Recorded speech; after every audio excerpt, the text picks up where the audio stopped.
Hello everyone. तो कैसे हैं आप सब? I hope you are well and your study is also going well. आज हम लोग न्यू टॉपिक पढ़ने वाले हैं सी प्लस प्लस में, that is called class scope. ठीक है, क्लास स्कोप को आज हम लोग बहुत अच्छे से डिटेल में पढ़ने वाले हैं। Without any delay we are going to start. Okay, first we see introduction of class scope. ठीक है, क्लास स्कोप का मतलब होता है कि किसी क्लास को मेंबर्स, वेरिएबल और फंक्शन को कहां से कहां एक्सेस किया जा सकता है। ठीक है, ओके। स्कोप मतलब सीमा, मतलब रेंज। देखो, स्कोप मतलब सीमा, बताता है कि कोई वेरिएबल या फंक्शन किस रेंज में वैलिड है और कहां से एक्सेस किया जा सकता है। सी प्लस प्लस में क्लास स्कोप और सी प्लस प्लस में क्लास स्कोप को एक्सेस स्पेसिफायर से कंट्रोल किया जाता है। कौन चीज से? एक्सेस स्पेसिफायर से। ठीक है, आप देखो, प्राइवेट केवल क्लास के अंदर एक्सेस होता है, प्रोटेक्टेड ड्राइव्ड क्लास में एक्सेस होता है। इनहेरिटेंस में हम लोग समझेंगे क्या होता है ड्राइव्ड क्लास। ठीक है, उसके बाद पब्लिक, बाहर से भी एक्सेस किया जा सकता है, मतलब क्लास के बाहर से भी एक्सेस किया जाता है। ठीक है, आप इससे पिछले वाले क्लास को विजिट कर सकते हैं जिसमें क्लास के बारे में बहुत अच्छे से डिटेल में बताया गया है। ठीक है, देखो, क्लास मेंबर का स्कोप, यानी कि क्लास मेंबर का जो स्कोप है कहाँ तक है। देखो, सी प्लस प्लस में class member variable and function का स्कोप क्लास के अंदर ही लिमिटेड रहता है। जैसे एक्सेस स्पेसिफाई, जैसे प्राइवेट, पब्लिक, प्रोटेक्टेड, ये हम कंट्रोल करते हैं कि कौन से मेंबर कहाँ से एक्सेस हो सकते हैं। ठीक है, जैसे एग्जाम्पल के लिए देखते हैं हम लोग क्लास स्कोप। ठीक है, देखो, hatch include IO stream using name space STD class car private int speed. ठीक है, देखो यहाँ प्राइवेट केवल क्लास के अंदर एक्सेस होगा। ये प्राइवेट चीज क्या होगा? केवल क्लास के अंदर ही एक्सेस होगा। जैसे कि यहाँ पर देख सकते हैं पब्लिक स्ट्रिंग ब्रांड, मतलब पब्लिक कहीं से भी एक्सेस हो जाएगा। ठीक है, वाइट सेट स्पीड, देखो यहाँ पर पब्लिक फंक्शन, ये सेट स्पीड जो है क्या है ना, पब्लिक फंक्शन है। ठीक है, जैसे speed is equal to S set कर दिया हम। देखो वाइड शो पब्लिक फंक्शन, ये मतलब ये पब्लिक फंक्शन है। यहाँ पर वाइड शो जो है पब्लिक फंक्शन हुआ है। ये सब जो चल रहा है आपको इनसाइड ऑफ क्लास चल रहा है। यहाँ पर देख रहे हैं ना, यहाँ से क्लास स्टार्ट हुआ है, उसके बाद आपको यहाँ तक, यहाँ पर ये क्लास है इनसाइड, यानी क्लास के अंदर चल रहा है सब। ठीक है, देखो ब्रांड स्पीड, स्पीड शो। अब देखो यहाँ पर क्या हो रहा है, इंट मेन कार C1 का एक ऑब्जेक्ट क्रिएट किया डॉट ऑपरेटर से। अगर ऑपरेटर के बारे में आपको कोई भी प्रॉब्लम है तो आप पिछले वीडियो को विजिट कर सकते हैं, कैसे डॉट ऑपरेटर, एरो ऑपरेटर और असाइनमेंट ऑपरेटर से हम डाटा को एक्सेस करते हैं। ठीक है, देखो ब्रांड टोयोटा, ठीक है, पब्लिक मेंबर को एक्सेस कर सकते हैं, यहाँ से पब्लिक मेंबर को एक्सेस कर सकते हैं। देखो ऑब्जेक्ट 1 डॉट सेट स्पीड 120, यानी फंक्शन से प्राइवेट मेंबर को एक्सेस करना, फंक्शन से प्राइवेट मेंबर को एक्सेस करना। ठीक है, अब देखो सी डॉट शो, यानी कि output brand Toyota speed is equal to 120, ये कहाँ कॉल हो गया हमारा? यहाँ। ठीक है, यहाँ पर शो हुआ। ठीक है, अब देखो सी डॉट स्पीड 125, मतलब ईरर, स्पीड प्राइवेट है, डायरेक्ट एक्सेस नहीं हो सकता। जैसे देखो हम स्पीड को डायरेक्ट असाइन कर रहे हैं। ठीक है, स्पीड यहाँ पर जो है ना सेट स्पीड किए हैं, तो फंक्शन के प्राइवेट मेंबर को एक्सेस करने के लिए, देखो फंक्शन के प्राइवेट मेंबर को एक्सेस करने के लिए, देखो अंदर में एक्सेस किए तो वहां पर सेट हुआ। लेकिन अगर डायरेक्ट हम सी डॉट से स्पीड असाइन करेंगे तो ये एरर दिखाएगा हमको कोडिंग में। जैसे कि यहाँ पर दे सकते हैं, क्योंकि यहाँ पर जो हमारा है स्पीड क्या है, इंट स्पीड हमारा प्राइवेट है, ये सिर्फ क्लास के अंदर ही होंगे। ठीक है, देख सकते हैं, तो यहाँ पर डायरेक्ट हम असाइन नहीं कर सकते हैं, यहाँ पर डायरेक्ट असाइन नहीं कर सकते हैं, जिसके कारण हमको एरर शो होने लगेगा। ठीक है, अब हमारा आउटपुट क्या होगा, brand Toyota speed is equal to 120। I hope better understood. Okay, now we see explanation. Okay, class scope explanation, speed private है इसीलिए इसे डायरेक्ट एक्सेस नहीं कर सकते हैं। समझ रहे हैं, हर चीज पॉइंट बाय पॉइंट हम लिख के लाए, इतना ही सी आपको एग्जाम के पेपर में लिख देना है, बहुत सारा नंबर आप गेन कर पाएंगे। ठीक है, देखो ब्रांड पब्लिक है इसलिए हम इसे कहीं से भी एक्सेस कर सकते हैं। ठीक है, सेट स्पीड फंक्शन हम प्राइवेट वेरिएबल स्पीड को मॉडिफाई कर सकते हैं। सेट से। Set function setter getter function से क्या होते हैं, ये हम लोग पिछले वीडियो में पढ़े हैं, सेटर गेटर फंक्शन क्या होते हैं, ठीक है, इनलाइन फंक्शन वो सब पढ़ चुके हैं हम लोग, ठीक। देखो सेट स्पीड, सेट फंक्शन से हम लोग क्या किए, प्राइवेट वेरिएबल स्पीड को मॉडिफाई कर सकते हैं, तो वहां पर मॉडिफाई कर दिए, जैसे कि यहाँ पर आप लोग देख सकते हैं सेट फंक्शन किया और 20, यहाँ पर हमारा क्या आ गया, ठीक है। अब देखते हैं हम लोग स्कोप रेजुलेशन ऑपरेटर, ठीक है, ये हम लोग पिछले वीडियो में देखे हैं। स्कोप रेजुलेशन ऑपरेटर का उपयोग क्लास के बाहर फंक्शन डिफाइन करने के लिए किया जाता है। इससे हम स्पेसिफाई कर सकते हैं फंक्शन किसी क्लास मेंबर का है, जैसे कि यहाँ पर दे सकते हैं आप has include using name space STD class car private int speed public wide set speed int S function prototype wide show. अब देखो यहाँ पर हम क्या किए, क्लास के बाहर फंक्शन को डिफाइन किए, यहाँ स्कोप रेजुलेशन से वाइड कार स्कोप रेजुलेशन यहाँ पर लगाएं, ठीक है, और सेट स्पीड किए, ठीक है। अब देखो wide car scope resolution show speed speed, okay. यहाँ पे देखो कार नाम का ऑब्जेक्ट वन क्रिएट किए, सेट डाटा को सेट किए। अब देखो यहाँ पर कॉल किए शो को, आउटपुट क्या हमारा हुआ, स्पीड 100। जैसे यहाँ पर कॉल हुआ तो आउटपुट हमारा यहाँ से क्या आ जाएगा, speed speed is equal to 100, okay. Scope resolution का उपयोग करके फंक्शन को क्लास के बाहर डिफाइन किया जा सकता है। यहाँ पर दे सकते हैं, यहाँ पर हम फंक्शन के अंदर क्या किए हैं, फंक्शन के अंदर सेट किए हैं, ठीक है।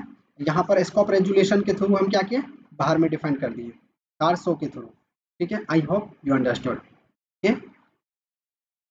अब देखते हैं स्टैटिक मेंबर का स्कोप, मतलब स्टैटिक मेंबर का स्कोप देखते हैं। अगर कोई क्लास मेंबर स्टैटिक है तो वह पूरी क्लास के लिए कॉमन होगा। अगर कोई एक स्टैटिक है तो वो पूरी क्लास के लिए कॉमन होगा, मतलब जहां पर भी क्लास क्रिएट होगा अलग अलग टाइप के, उस सब के लिए क्या होगा, कॉमन होगा, ठीक है।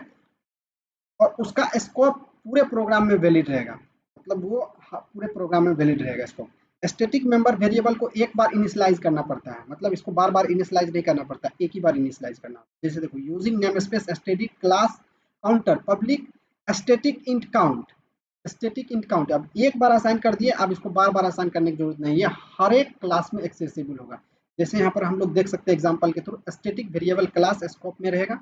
जैसे देखो count count plus plus constructor में काउंट बढ़ेगा, ठीक है। अब देखो यहाँ पर int count scope resolution equal to 0, ठीक है। स्टैटिक वेरिएबल को इनिशियलाइज करना जरूरी है, मतलब स्टैटिक वेरिएबल को इनिशियलाइज करना जरूरी है। Without initialization static variable show in our program error, ठीक। देखो int main out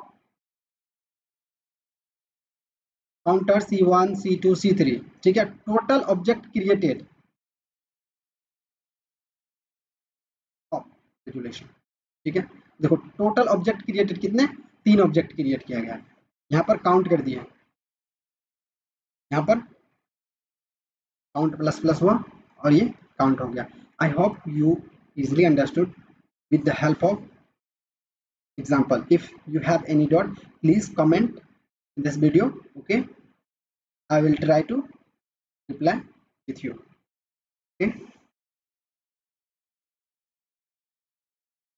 Okay, explanation देखो सी आउट स्टैटिक वेरिएबल है, इसीलिए यह सभी ऑब्जेक्ट के लिए कॉमन होता है, ओके।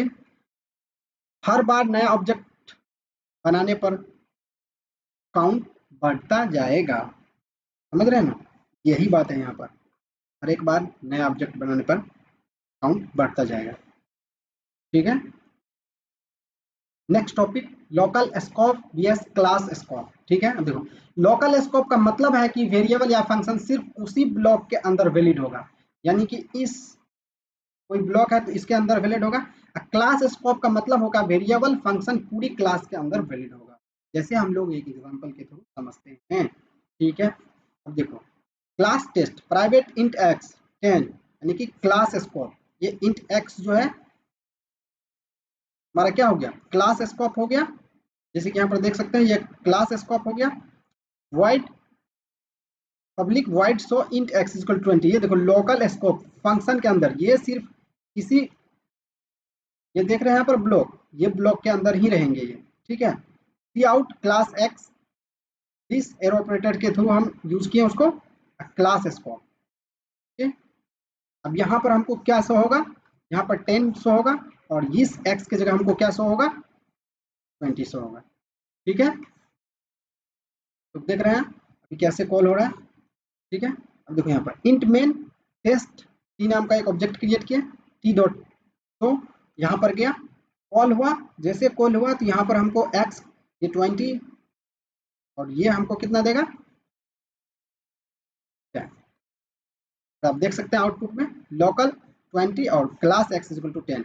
एक्सप्लेनेशन देखो, तो फंक्शन के अंदर x इक्वल टू 10 है जो कि लोकल वेरिएबल है, ओके।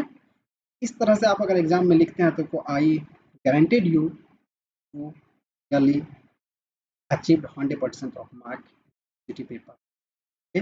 देखो दिस एरो एक्स का उपयोग करके क्लास स्कोप वाले डेट इज कॉल्ड 10 को एक्सेस किया गया, ठीक है। अब हम लोग इस टॉपिक से रिलेटेड कुछ इंपॉर्टेंट क्वेश्चन देखते हैं जो कि आपकी यूनिवर्सिटी एग्जाम के लिए बहुत ही इंपॉर्टेंट, ठीक है।